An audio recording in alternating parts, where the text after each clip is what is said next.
video really cringed me the fuck out. This is what I want to talk about before we move on. I don't know enough about this, but, and I have said this before, I really truly have no problem currently with Margaret Josephs. I've said that. I personally don't.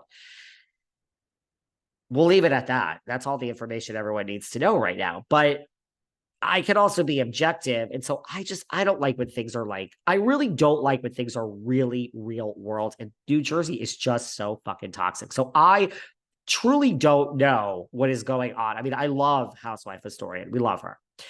I don't know what's going on with Housewife Historian and like Melissa's old nose is now involved. Shout out to all these Instagram accounts. Listen, I'm all for everybody doing their thing and getting their bag. You know what I mean? I'm so sorry, guys. I'm so sorry that I have allergies. I really am. I can't stop the video. We have to keep going. You guys want to hear something this week. So listen, so I don't know. So I really haven't looked into this. I know there's a podcast out there everyone sent me and they're like, you need to listen to this. So I don't know. Like, I think Housewife Historian is now banned from Instagram for a minute. And I think, I mean, I saw parts of it that I don't know. I don't know enough about it. I think like Margaret is saying Historian was going after her business, which like I don't like when it gets to the real world stuff. You know, and Margaret's saying like cease and desist and the police are involved. I'm not making any comments. I'm not taking any sides.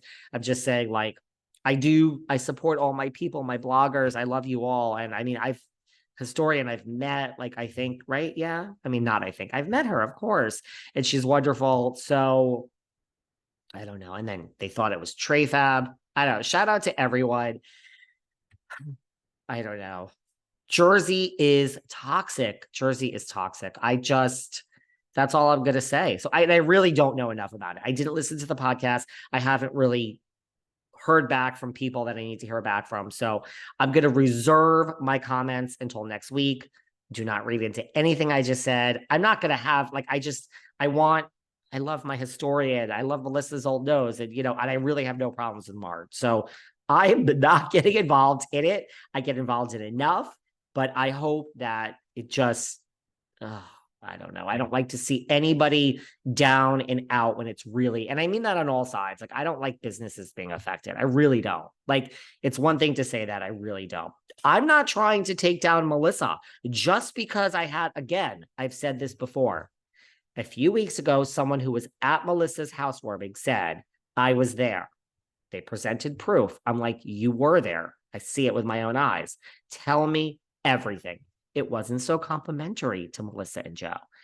Last week, I had on a woman, Nicole, who I loved, who has no reason to lie. Apparently, it's become a thing on like Reddit or something, and people are fighting over it and saying that she was paid for the interview. People are reaching out to me. Did you pay her? Did you not pay her?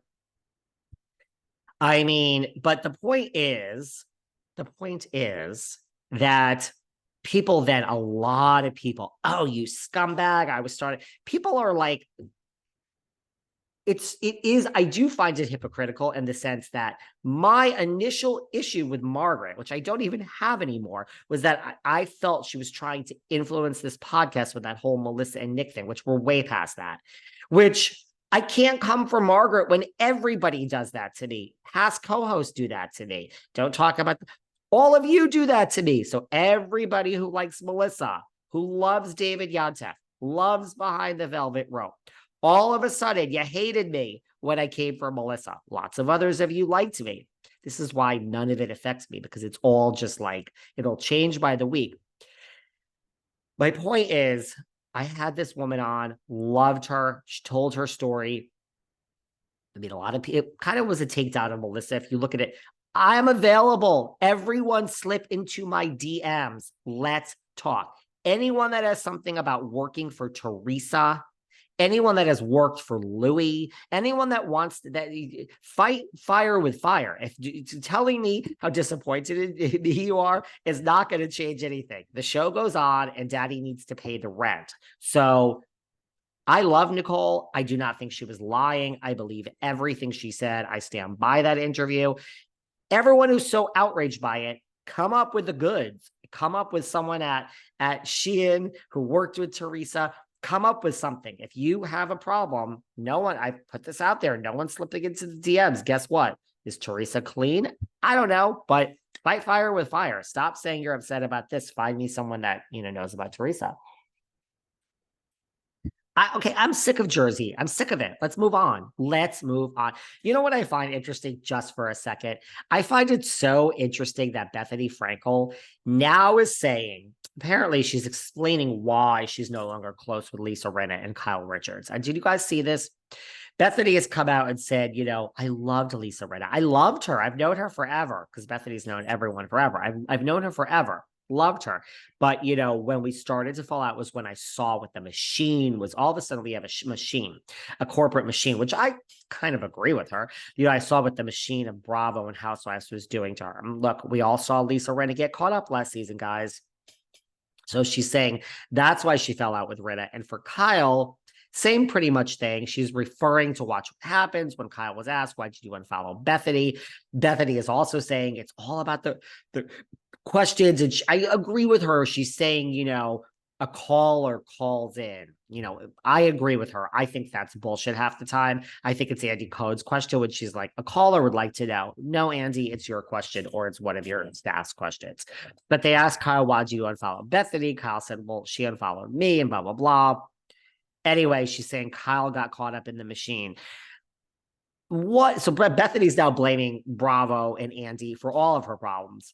But what I also find interesting is then she starts talking about fame. And Kyle has changed. Fame has changed Kyle. Well, first of all, no, Kyle did not grow up, Miley Cyrus, okay? But she was a child actress. Like, let's not give her too much credit for being in the public eye as like a Miley or like an Amanda Bynes or a Britney or a Justin Timberlake, of course, or Bieber. Let's throw in all the Justins. I mean, talk about people I would take. I would take Bieber first, but I would take JT in a second, guys. Anyway, let me focus. So she's saying fame has changed Kyle and this. It's like, Bethenny, you're now famous. And I promise you dearly, you are not the same person that we saw season 1 with a little parquet floor in New York City, which if anyone has ever lived in New York City on a lesser budget, those are the floors you had. I have such an aversion to those little floors because it brings me back to my first apartment in New York on Christopher Street. I had a view of the Empire State Building though, and I was only 24 at the time. For everyone wondering, unfortunately, I am no longer 24, which really is kind of a great thing because who wants to go back to their 20s? To you? What a miserable fucking time. Honestly, everyone in their 20s that is listening to this, I promise you from the bottom of my heart, life gets way better. All the shit you're going through